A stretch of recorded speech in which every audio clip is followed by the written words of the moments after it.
السلام علیکم ورحمۃ اللہ وبرکاتہ۔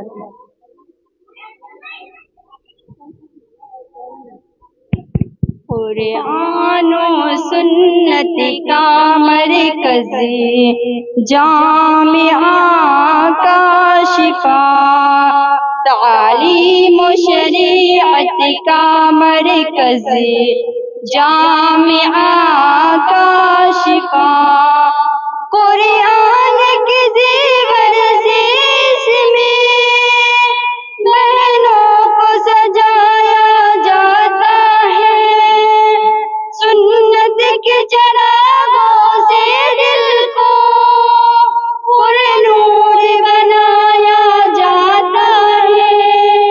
جو راہ ہدایت دکھلائی وہ علم سکھایا جاتا ہے، اے نور ہدایت کا مرکز، جامعہ